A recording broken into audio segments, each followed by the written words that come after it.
Bismillahirrahmanirrahim. Assalamualaikum warahmatullahi wabarakatuh.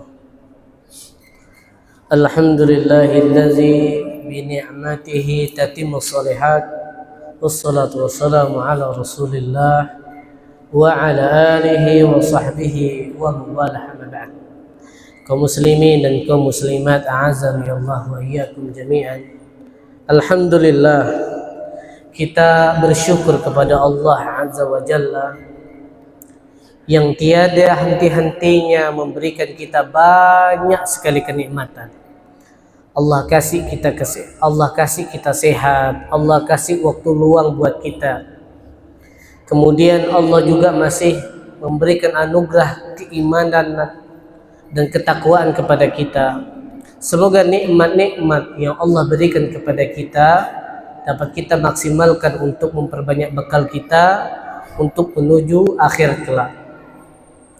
Kemudian salawat beserta salam semoga senantiasa tetap tercurahkan kepada baginda kita Nabi Muhammad sallallahu alaihi wasallam, kepada para keluarganya, istri-istrinya, para sahabatnya, dan kepada seluruh umatnya yang senantiasa menjalankan sunnah-sunnahnya, berpegang teguh dengan ajarannya. Semoga Allah Subhanahu wa ta'ala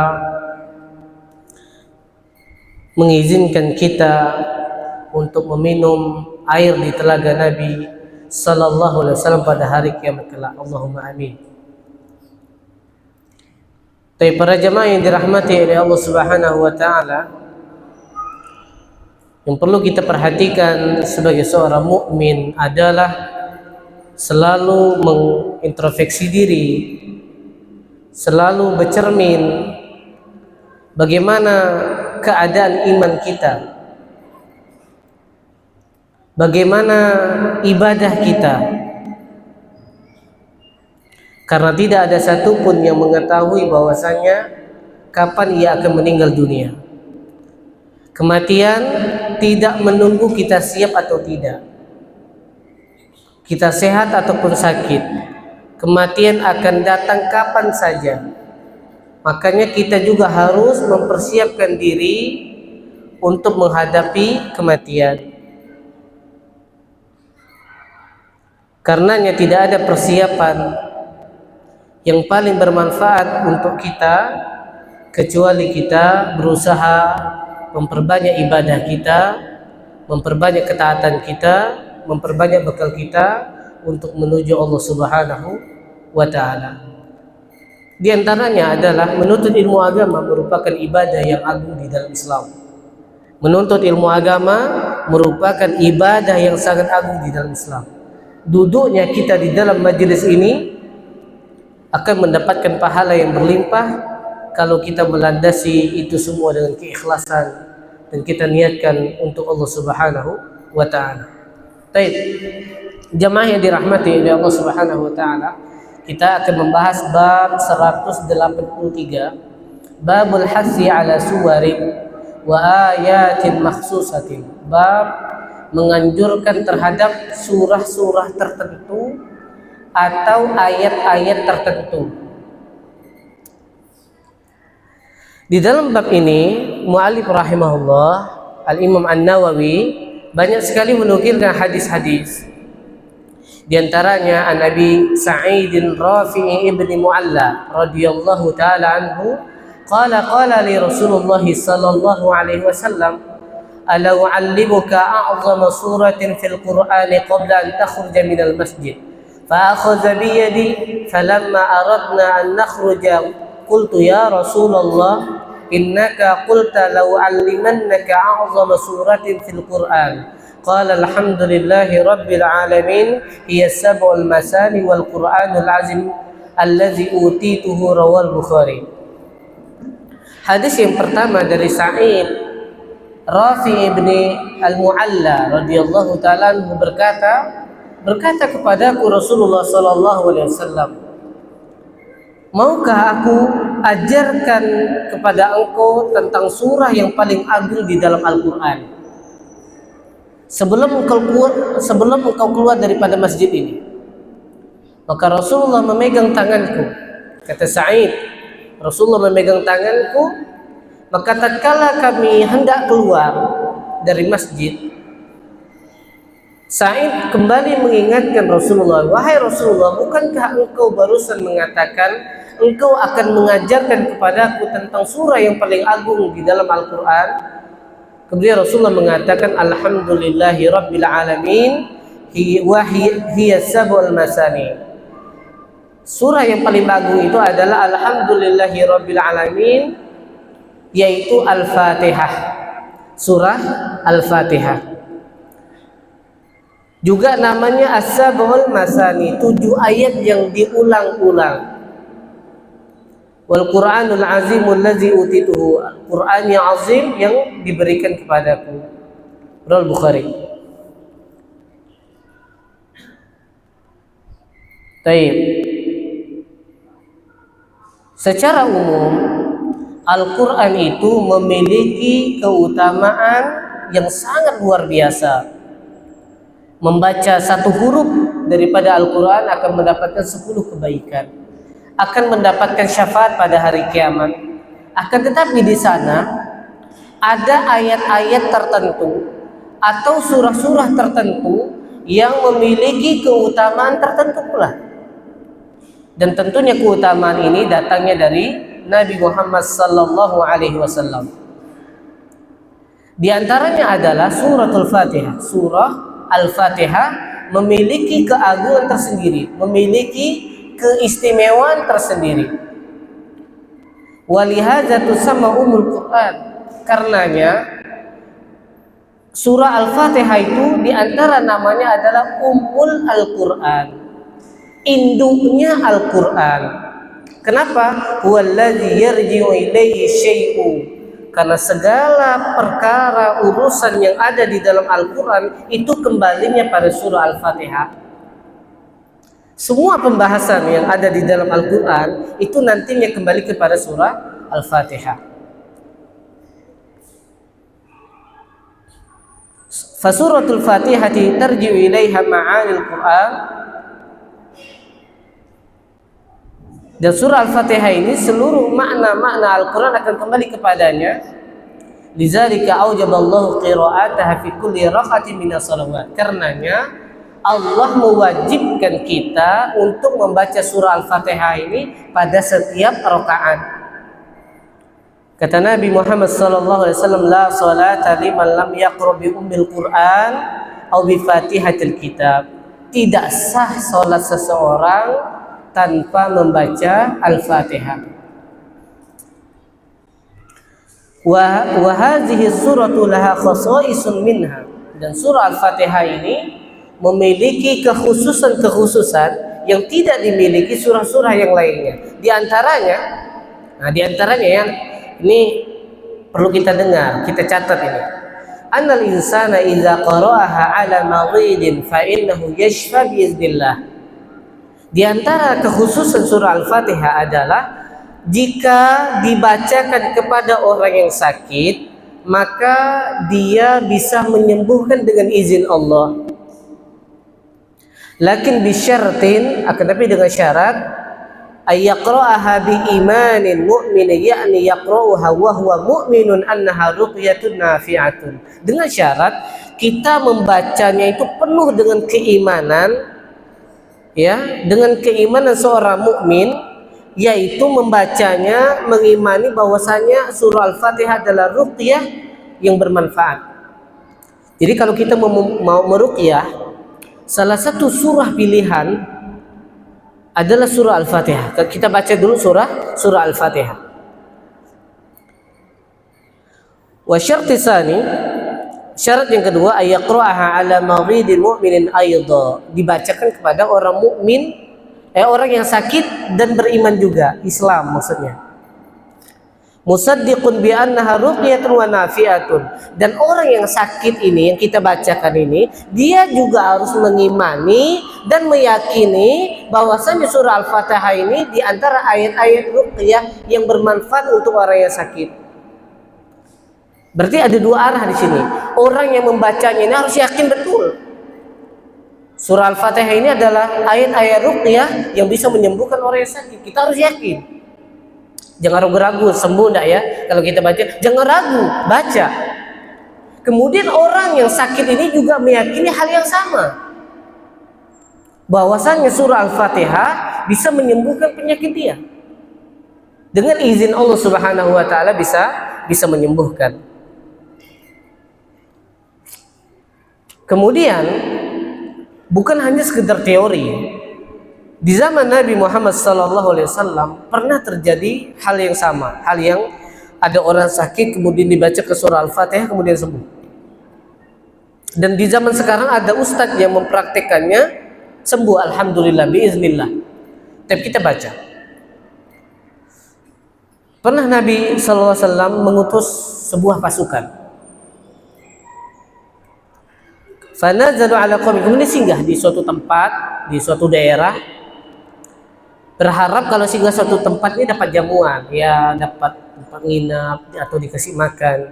Akan tapi kaum yang pasukan Rasulullah singgah ini nggak mau menjamu pasukan Rasulullah. Fasallallahu ala sayyidihim, maka Allah timpakan penyakit kepada kepala suku kaum tadi. Apa penyakitnya? An ladaghathu aqrabun, dia disengat kalajengking. Ya, kepala sukunya disengat kalajengking. Kala. Apa bahasa bulunya? Kala sama. Wa ta'adza minha adzan syadida, dan setelah disengat itu dia mengalami sakit yang sangat parah.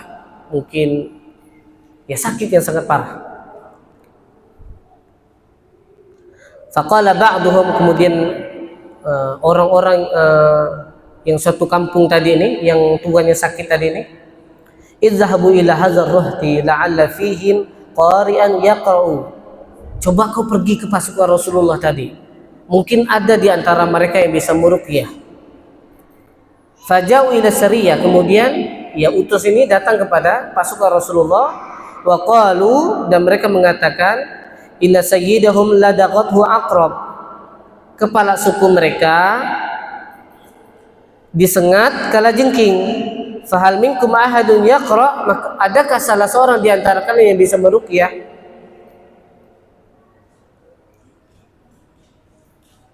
Qalu na'am, ya para sahabat atau pasukan Rasulullah menjawab, iya ada. Lakin ma naqra alaikum illa idza a'taitumuna mukafa'atan ghanaman.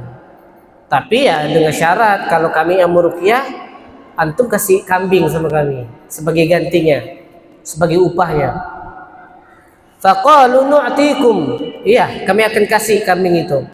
Fataqaddama ahadul qaumi minas sahabah, kemudian salah seorang dari pasukan itu, pasukan Rasulullah itu maju untuk memberikan ruqyah. Faja'ala yaqra' alaihi surat al-Fatihah, kemudian mulai membaca surah Al-Fatihah. Wa huwa asyaddu ma yakunu minal alam, sedangkan orang ini merintih mengerang kesakitan. Min ladghil aqrab, karena dari sengatan kalajengking. Faqara'a alaihi, kemudian dibacakan kepada orang yang sakit ini.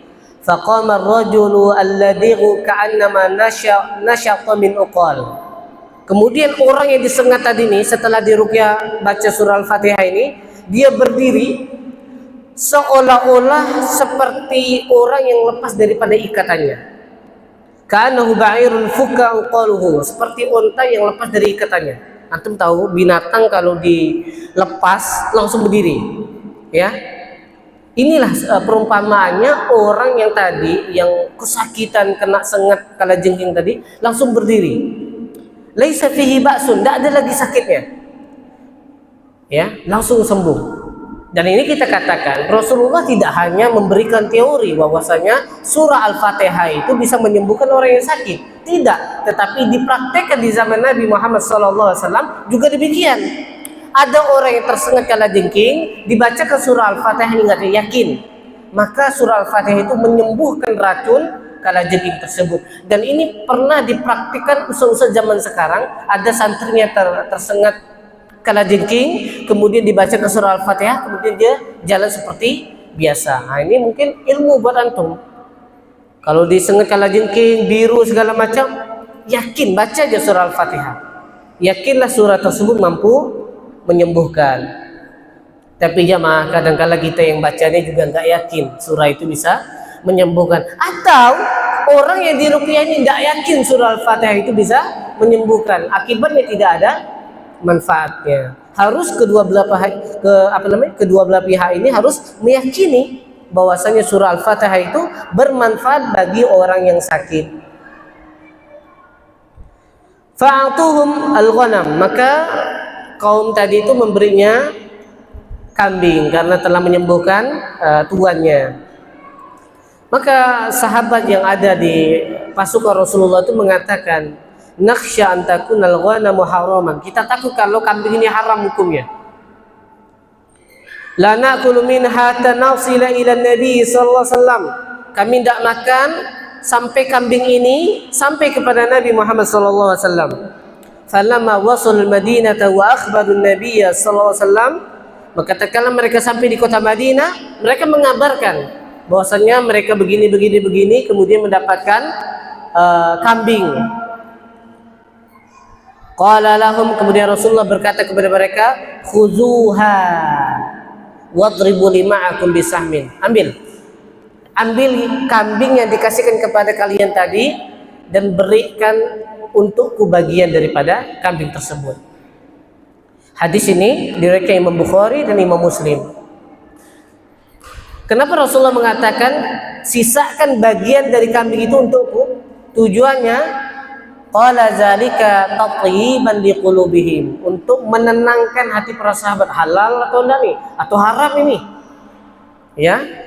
Fa illa fa huwa sallallahu alaihi wasallam fi ghinan an hadza. Sebenarnya Rasulullah juga tidak butuh dengan kambing tersebut, tetapi untuk menenangkan hati para sahabat, maka Rasulullah mengatakan bagi bagian itu untuk kata Nabi. Wa bayana lihil hadza syai, dan menjelaskan tentang halalnya kambing yang mereka terima tadi. Fa iza qara al-insanu 'ala maridin mu'minan bi annaha ruqyatun wal maridu mu'minun kadzalik bi annaha nafi'atun bi iznillah. Kalau seseorang membacakan ini kepada orang yang sakit, yang beriman, yang mempercayai surah Al-Fatihah tadi, bahwasanya dia bisa menjadi ayat-ayat ruqyah, dan orang yang sakit juga mengimani hal yang sama, bahwasanya dia merupakan surah yang bermanfaat atau ruqyah yang bermanfaat, maka insya Allah akan memberikan manfaat kepada orang yang sakit dan menyembuhkan biiznillah. Hazihi min fadaili suratil Fatihah. Ini diantara keutamaan surah Al-Fatihah. Di antara keutamanya adalah bisa dijadikan ayat-ayat ruqyah dan bisa menyembuhkan biiznillah. Tapi nggak sembuh, Ustaz. Anu udah baca surah Al-Fatihah nggak sembuh-sembuh. Berarti Allah belum mengizinkan untuk sembuh. Karena apa? Surah Al-Fatihah ini hanya wasilah saja. Yang menyembuhkan atau tidak itu Allah Azza wa Jalla. Itu Allah Subhanahu wa Ta'ala. Ada orang yang baca surah Al-Fatihah sembuh. Contohnya murid ustaz-ustaz tadi. Dia zaman sekarang terjadi. Kemudian para sahabat tadi juga baca, kemudian para suku itu sembuh. Ada orang mungkin tak sembuh.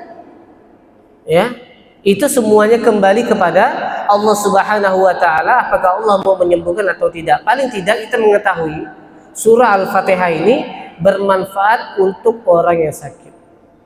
Kita lagi demam yang tinggi, antum baca surah Al-Fatihah ini, antum dekap kepala antum yakin, semoga Allah meredakan demam antum atau sakit-sakit yang lainnya. Intinya surah Al-Fatihah ini bisa bermanfaat untuk orang yang sakit. Baik. Kemudian hadis yang selanjutnya yang menjelaskan tentang keutamaan surah yang lain. Surah Al-Fatihah sudah selesai. Sekarang surah yang lain. Wa an Abi Sa'id Al-Khudri radhiyallahu taala anhu anna Rasulullah sallallahu alaihi wasallam qala fi qul huwallahu ahad wallazi nafsi bi yadi innaha la ta'dilu sulusal Qur'an. Dari Abi Sa'id Al-Khudri radhiyallahu taala anhu bahwasanya Rasulullah sallallahu alaihi wasallam bersabda bahwasanya surah Al-Ikhlas, surah apa? Al-Ikhlas, qul huwallahu ahad, demi jiwaku ada di tangannya, sesungguhnya dia setara dengan sepertiga Al-Quran.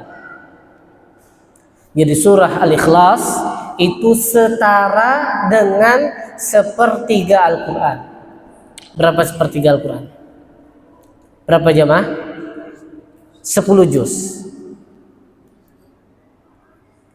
Wa fi riwayatin, dalam riwayat yang lain, anna Rasulullah sallallahu alaihi wasallam qala li ashabi, Rasulullah berkata kepada para sahabatnya, ayajizu ahadukum yaqra bi sulusil Quran fil lailatin, tidakkah kalian mampu membaca sepertiga Al-Quran dalam satu malam? Fasyaqqa dzalika alaihim, kemudian para sahabat keberatan. Ayyuna yutiqu dzalika ya Rasulullah, siapa yang mampu membaca sepertiga Al-Quran ya Rasulullah? Faqala, maka Rasulullah mengatakan, qul huwallahu ahad Allahus samad sulusul Quran.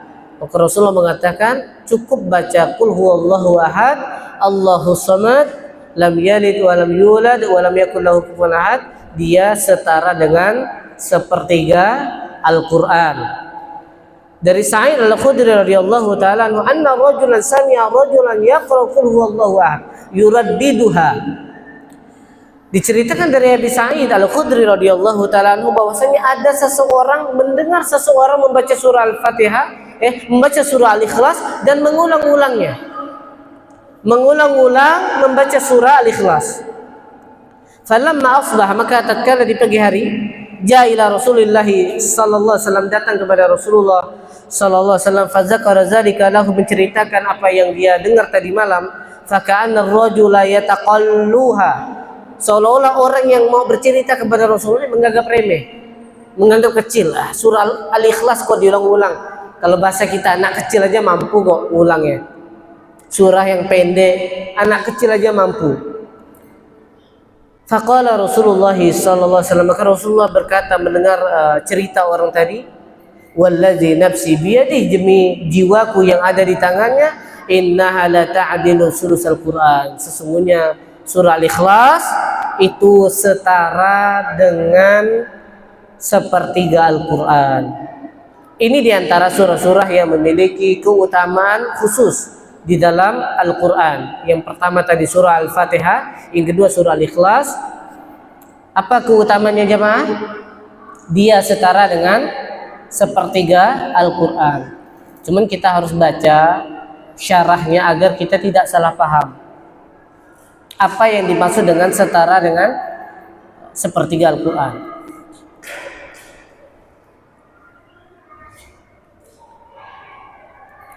Wa hadhihi suratu tusamma suratul Ikhlas.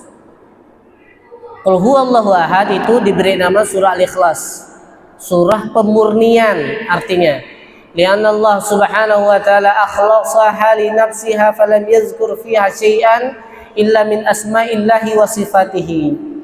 Karena di dalam surah ini Allah subhanahu wa ta'ala memurnikan untuk dirinya, dan Allah tidak menyebutkan sesuatu di dalam surah Al-Ikhlas itu kecuali nama-nama dan sifat Allah. Ya, tentang tauhid. Allah hanya menceritakan atau Allah hanya menyebutkan nama-nama dan sifat-sifat Allah Subhanahu wa taala. Allah tidak menyebut hukum di situ. Allah tidak menyebut kisah-kisah atau yang lainnya, tetapi yang Allah sebut adalah nama-nama dan sifat-sifat Allah Subhanahu wa taala. Qul huwallahu ahad. Qul, katakan wahai Muhammad, huwallahu ahad, dialah Allah yang Maha Esa. Allahus samad, Dialah tempat meminta segala sesuatu. Ini menceritakan tentang sifat Allah Subhanahu wa taala. Lam yalid wa lam yulad, tidak melahirkan dan tidak pula dilahirkan, wa lam yakul lahu kufuwan ahad, dan tidak ada satupun yang setara dengan Allah Subhanahu wa taala. Semua ayat-ayat yang ada di surah Al-Ikhlas menceritakan atau menyebutkan tentang sifat-sifat Allah Subhanahu wa taala. Kenapa disebut dengan setara dengan sepertiga Al-Quran? Al-Imam Al-Qurtubi menjelaskan di dalam tafsirnya, karena di dalam Al-Quran itu sendiri secara umum pembahasannya tiga perkara. Yang pertama tentang masalah hukum, yang kedua tentang masalah janji dan ancaman surga dan neraka, yang ketiga tentang nama-nama dan sifat-sifat Allah Subhanahu wa taala. Karena surah Al-Ikhlas itu hanya menyebutkan tentang nama-nama dan sifat-sifat Allah Subhanahu wa taala, makanya dianggap setara dengan sepertiga Al-Qur'an. Itu diantara alasannya.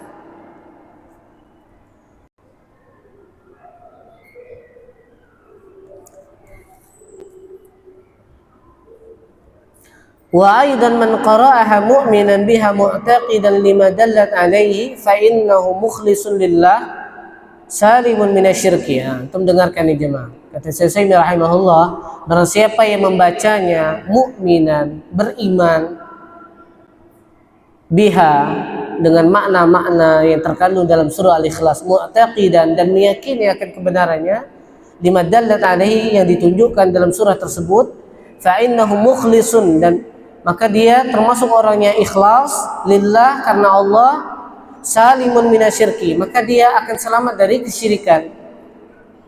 Kenapa surah Al-Ikhlas berisikan tentang tauhid?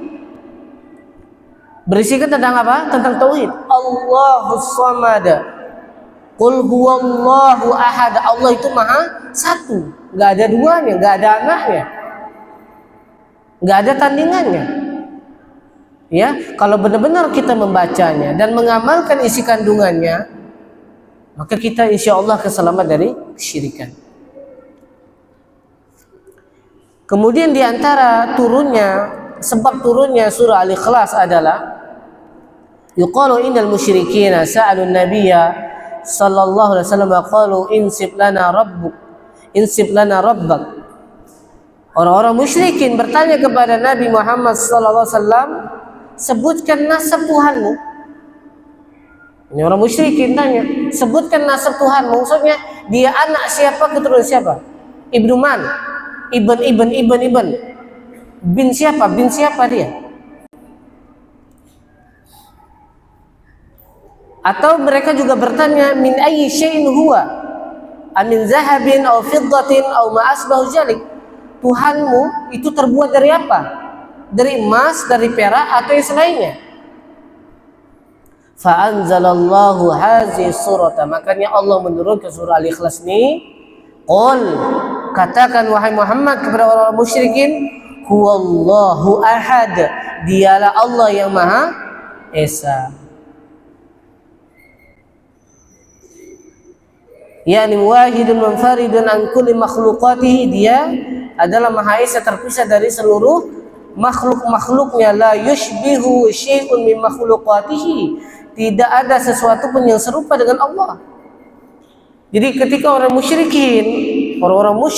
yang menyembah patung zaman dahulu menanyakan tentang nasab Allah atau Allah terbuat dari apa, maka Allah tegaskan Allah itu maha esa.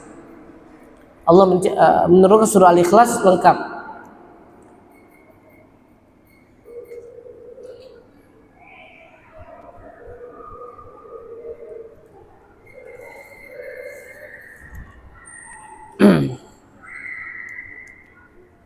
Kemudian di ayat yang keempat, ini kita ringkas saja karena waktu agak terbatas. Allahus samad, Allah lah tempat kita bergantung segala sesuatu. Orang-orang musyrikin zaman dahulu jemaah, tatkala mereka di lautan ada gelombang besar, mereka itu minta keselamatan hanya kepada Allah. Jadi orang-orang musyrik ini adalah pelaku kesyirikan. Musyrik itu bahasa Arab, ya. pelaku kesyirikan di zaman Rasulullah atau zaman dahulu, mereka itu tatkala berada di dalam kesempitan, mereka berada di tengah laut, ada gelombang besar, mereka hanya memurnikan doa mereka hanya kepada Allah semata. Minta keselamatan hanya kepada Allah Subhanahu wa taala. Berbeda dengan orang-orang yang melakukan kesyirikan zaman sekarang. Orang muslim, seorang muslim bahkan tidak dalam waktu lapang, tidak dalam keadaan sempit, keadaan lapang mereka berbuat kesyirikan. Dalam keadaan lapang mereka berbuat kesyirikan. Kalau dalam keadaan sempit pun mereka sibuk mencari jimat, sibuk mencari ini, sibuk mencari sesuatu yang bisa menyelamatkan dia dari mara bahaya. Nauzubillah. Orang-orang musyrik zaman dahulu di zaman Rasulullah, tatkala mereka terkena musibah yang mereka yakin tidak ada yang bisa menyelamatkan mereka kecuali Allah, mereka murnikan doanya hanya untuk Allah. Tapi orang musyrik atau orang muslim yang berbuat kesyirikan zaman sekarang tidak dalam keadaan lapang, tidak dalam keadaan sempit, semuanya mereka melakukan kesyirikan. Dalam keadaan sempit, sakit misalnya, kemana mereka? Ke dukun, ya, atau berbuat kesyirikan yang lainnya. Nauzubillah. Lam yalid wa lam yulad. Kemudian yang ketiga, tidak melahirkan dan tidak pula dilahirkan. Laisa lahu aulad. Allah itu tidak punya anak. Li'annahu ghaniyun an kulli ahadin, karena Allah enggak butuh dengan sesuatu apapun. Qala Allah Ta'ala, anna yakunu lahu waladu wa lam takul lahu sahibah. Bagaimana Allah bisa punya anak sedangkan Allah enggak punya istri? Wa fi hadza raddun wa ibtalun lima idda'athu al-yahud wan nasara wal musyrikun. Ayat ini, surah Al-Ikhlas ini membantah keyakinan dan membatalkan keyakinan orang-orang Yahudi dan Nasrani dan orang-orang musyrik. Orang-orang Yahudi mengatakan Uzairu ibnullah. Uzair ibnullah. Uzair itu anaknya Allah, kata orang-orang Yahudi. Sedangkan orang-orang Nasara mengatakan Al-Masihu ibnullah. Al-Masih itu anak Allah Subhanahu wa taala. Orang-orang musyrikin mengatakan al-malaikatu banatullah. Malaikat-malaikat itu putri atau anak perempuannya Allah Subhanahu wa taala. Maka Allah ingin membantah pernyataan orang-orang Yahudi, orang-orang Nasrani dan orang-orang musyrikin. Allah mengatakan lam yalid wa lam yulad. Allah tidak melahirkan, tidak pula dilahirkan. Ya, Allah tidak beranak, tidak pula diberanakkan. Allah enggak beranak. Allah enggak punya anak.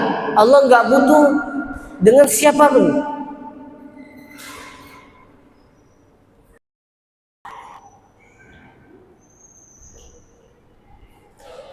Kemudian juga Allah membantah walam yakul lahu kufuwan ahad, dan tidak ada satupun yang setara dengan Allah Subhanahu wa taala. Inilah sifat-sifat yang maha tinggi, yang maha sempurna, yang hanya dimiliki oleh Allah Subhanahu wa ta'ala.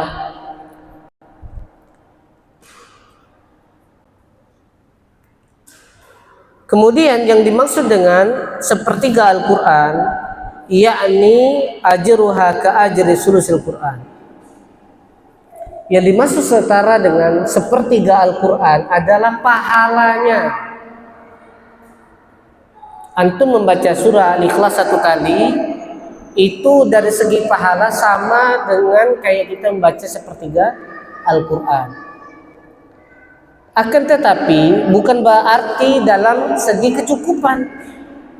Misalnya kalau orang membaca surah Al-Ikhlas 3 kali dalam sholatnya, dia nggak baca surah Al-Fatihah.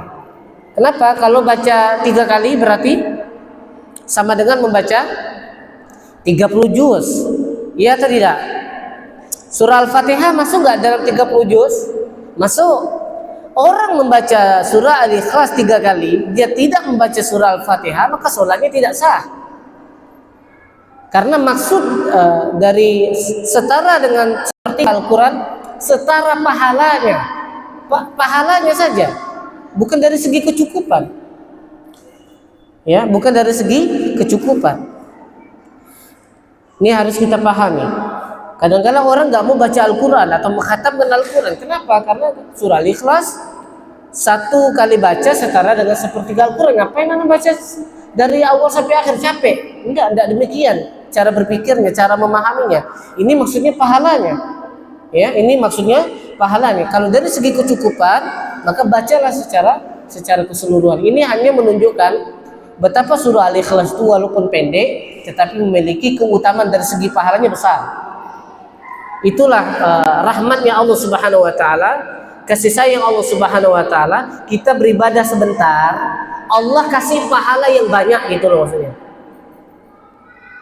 Allah kasih pahala yang banyak. Antum baca surah Al-Ikhlas tidak butuh waktu beberapa menit, paling 1 menit atau nggak sampai 1 menit, tapi Allah kasih pahala yang mendulang, pahala yang begitu banyak. Tapi terkadang walaupun Allah telah menjanjikan pahala yang begitu banyak, kita tetap malas baca surah Al-Ikhlas. Padahal surah Al-Ikhlas ini bisa antum baca pada zikir pagi. Zikir pagi berapa kali baca surah Al-Ikhlas? 3 kali. Al-Falaq 3 kali, An-Nas 3 kali, ayat kursi 1 kali. Minimal antum baca itu. Antum kalau nggak bisa membaca zikir pagi, zikir petang secara keseluruhan, paling tidak antum jangan tinggal ayat kursi 3 qul. Itu paling tidak. Nanti kita akan jelaskan keutamaan surah Al-Falaq sama surah An-Nas yang membuat kita jangan sampai meninggalkan keutamaan surah Al-Ikhlas.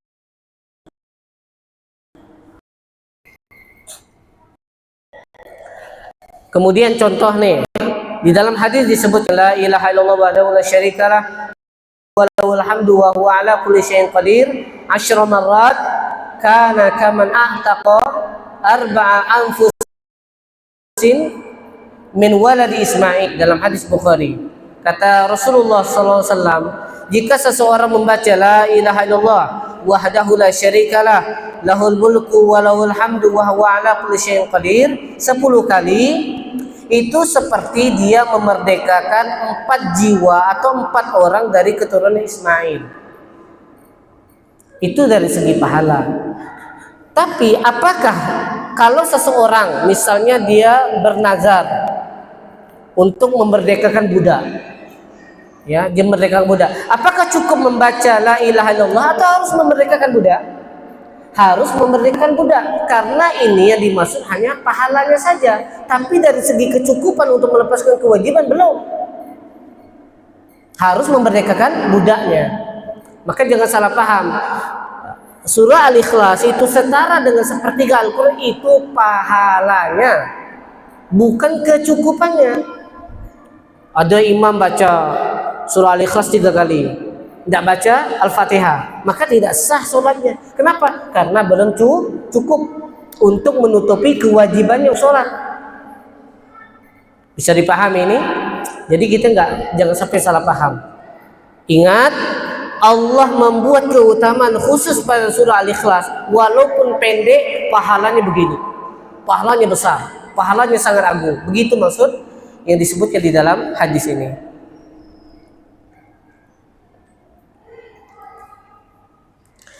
Wa an Anas radhiyallahu ta'ala anhu anna rajulan qala ya Rasulullah inni uhibbu hadhihi surah. Dari Anas radhiyallahu ta'ala anhu bahwasanya ada seseorang berkata, wahai Rasulullah, sesungguhnya aku mencintai surah Al-Ikhlas.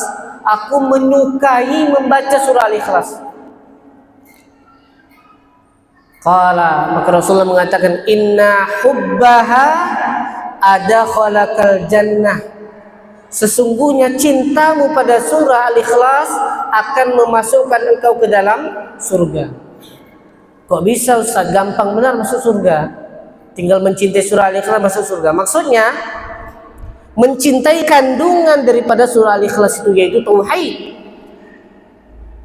Antum cinta dengan surah Al-Ikhlas tapi berbuat syirik, ini cinta dusta, ini cinta palsu, karena tidak sesuai isi kandungannya dengan ucapan antum.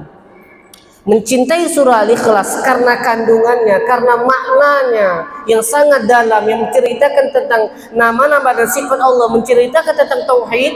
Ini cinta yang sebenarnya. Kemudian antum aplikasikan atau berbuah dengan amalan antum dengan menjauhi kesyirikan kecil maupun besar. Ini namanya cinta sejati.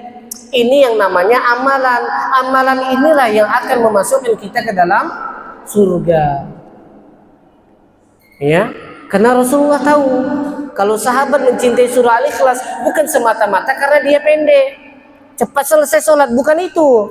Tetapi Rasulullah tahu para sahabat ini tatkala mencintai surah Al-Ikhlas juga mencintai maknanya, mencintai isi kandungan surah Al-Ikhlas. Karena menceritakan tentang tauhid, tentang mengesahkan Allah Subhanahu wa ta'ala.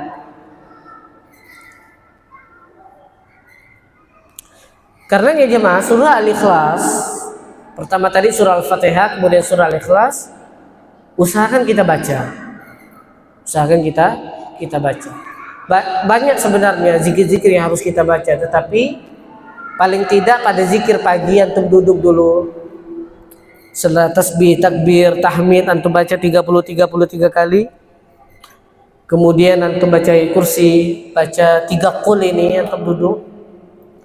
Ya. Kemudian antum baca zikir-zikir pagi yang lain. Kalau tak sempat minimal ini jangan ditinggalkan karena keutamaannya sangat luar biasa dan besar.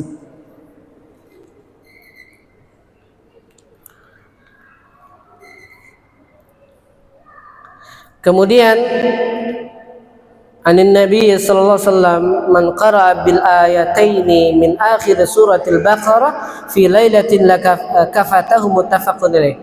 Kemudian keutamaan surah yang lain, barang siapa yang membaca 2 ayat terakhir daripada surah Al-Baqarah di suatu malam maka akan mencukupinya. 2 ayat terakhir daripada surah Al-Baqarah. Apa baca ayatnya? Lillahi ma fis samawati wa ma fil ardi, itu betul sampai akhir. Contoh baca itu mencukupkan engkau. Mencukupkan dari apa? Kafatahul makruhu tilkal lailah. Mencukupkan engkau semua keburukan malam itu. Yang kedua, kafatahu min qiyamil lail. Mencukupkan dia dari salat malam. Mencukupkan di sini bukan berarti antum tidak sholat malam. Kalau antum tetap sholat malam, cuma pahalanya setara dengan itu. Nah, ini jangan sampai kita salah paham. Ya, itu diantara keutamaan ayat-ayat yang lain, yaitu 2 ayat terakhir di surah Al-Baqarah. Itu kalau kita membacanya akan mencukupkan kita. Mencukupkan dari apa? Mencukupkan dari semua keburukan yang ada pada malam itu, atau mencukupkan dari qiyamul lail. Tapi karena waktunya sudah selesai, insyaallah kita akan lanjutkan di minggu buka insyaallah. Kita tutup dengan doa kafaratul majlis. Subhanakallahumma wa bihamdika asyhadu an la ilaha illa anta astaghfiruka wa atubu ilaik. Assalamualaikum warahmatullahi wabarakatuh.